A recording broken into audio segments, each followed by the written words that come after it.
Olá pessoal, vou demonstrar aqui como foi feita a recuperação de uma placa principal de TV. Essa TV é uma LG modelo LH42, relativamente antiga, é uma LCD com iluminação CCFL, mas segundo o proprietário estava com funcionamento com a imagem de boa qualidade, e o defeito dessa TV era que demorava para ligar, e quando ligava ficava alguns minutos ligada e desligava. Então chegou aqui e a primeira investigação que foi feita foi na fonte. A fonte foi verificada, pontos de solda, as tensões e corrente da fonte, e foi constatado que estava totalmente funcional. E aí foi feita a investigação também na placa principal, que constatou as tensões chegando ali nos reguladores e nos principais componentes normalmente. E aí constatou que, de fato, o defeito na placa principal, e de preferência essa placa devia ser substituída. Mas aí ao procurar essa placa, foi visto que não há ela nova disponível, devido ao tempo, né, de lançamento desse modelo, e uma usada que foi encontrada é R$ 400. Então não era viável a princípio fazer a aquisição de uma placa usada. Então foi feita aqui a alternativa de ressoldar o BGA, que é o processo de reflow. Aqui pode ser feito o reflow ou o rebalem. E o motivo desse problema é a deficiência do dissipador de temperatura dele. Ele tem um dissipador de alumínio muito pequeno para a temperatura gerada, e o fabricante confiou na eficiência de um elastômero, ligando o painel da TV com a placa principal na parte inferior ali da placa, né, onde fica o ponto de soldagem ali do BGA, para ter a dissipação de calor. Mas, infelizmente, esse tipo de dissipador não funciona muito bem.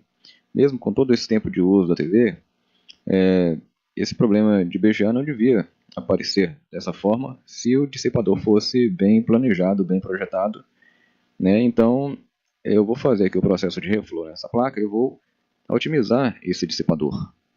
E aí, provavelmente, não vai ter esse defeito nunca mais. E o processo de reflow aqui que eu faço, né, nessa placa e em todas as placas que eu preciso ressoldar, é um processo muito simples, sem nenhum aparato, sem nenhuma instrumentação específica e muito menos cara, né, que esses equipamentos de ressoldagem de BGA, o rebalem de BGA é muito caro, né, e hoje até que não está mais valendo mais a pena fazer esse investimento, porque as placas, quando a gente encontra aí disponível no mercado, estão com preço relativamente acessível em relação ao que era antes, né. Então eu vou fazer o reflow aqui desse BGA. E o reflow que eu faço nesse BGA, eu uso um forno a gás doméstico mesmo, forno de fogão doméstico, mas pode ser feito também no forno elétrico, e alguns técnicos reparadores de placas fazem na churrasqueira elétrica. Vocês podem ver aí no YouTube reparação aí de placas de vídeo, placas de notebook, placas de computador mesmo, até placas de TV. Os técnicos usam a churrasqueira elétrica para fazer o aquecimento e a fusão ali de todos os pontos de solda do BGA, e dá muito certo. E eu prefiro usar o forno doméstico, o forno de cozinha mesmo, o forno de um fogão médio, e eu coloco ali na grelha, ali no meio ali do forno, para a temperatura ficar bem distribuída, e aí eu vou monitorando a temperatura. O importante aqui é monitorar a temperatura de ressoldagem desse BGA. Se sabe que a solda usada hoje nessas placas é a solda chamada lead free, ou seja, livre de chumbo. E o ponto de fusão dessa solda é diferente em relação ao ponto de fusão da solda estanho chumbo. Essa solda ela funde a partir de 227 graus. Então eu vou usar um termômetro ali, vou usar até o termômetro do multímetro mesmo, que vem ali com aquele probe, né, aquele acessóriozinho para a função de termômetro de temperatura. E aí eu vou monitorar a temperatura do forno.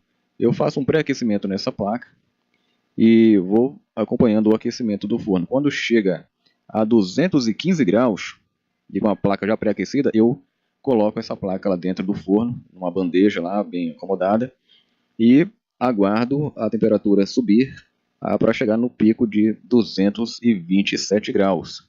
E isso deve levar um tempo máximo de 10 minutos, tá? Porque se a placa tiver capacitores comuns, eles podem vazar. Aqui nessa placa, por exemplo, não tem nenhum capacitor comum, todos eles são capacitores de alta temperatura, né? E aí eles suportam até 230 graus. Eu já cheguei a 230 graus em algumas placas, e aí o processo de reflow, né, a ressoldagem teve êxito. E já fiz isso aqui em várias placas. Eu já fiz em algumas também que não teve êxito, mas aí é porque não tinha jeito mesmo. Não era simplesmente a ressoldagem do BGA para resolver o defeito. Mas a maioria das vezes deu tudo certo e eu sempre faço. Né? Então eu vou fazer agora nessa placa aqui e aí vamos ver o que acontece, né? Mas vai dar tudo certo pelo sintoma do defeito. Então foi feito o reflow e deu tudo certo. E aqui estou demonstrando a placa já montada e com a otimização do dissipador de alumínio, como eu falei. Retirei o elastômero ali da parte de baixo ali, que unia a placa ao painel, né, essa lataria do painel. Tirei ele e troquei aquele dissipadorzinho de alumínio por esse dissipadorzão, né, que eu guardo aí de sucatos, que eu aproveito de computador, sucata de placas de TV mesmo. Olha aqui o dissipadorzinho pequenininho em relação ao grande que eu coloquei ali agora. Aí aqui tá já a placa montada, tá aí o elastômero e o dissipadorzinho do lado, né? E vai funcionar muito bem mesmo, já está com o funcionamento já bem normal, estável. O aquecimento é normal. Olha aí a TV sintonizando os canais, né? E aí a TV já com a imagem já normalmente, todas as funções normais. E aí pode dar até um ano de garantia para esse serviço aí, sem problema. Mais uma placa assada, literalmente assada, que teve êxito. E é isso aí.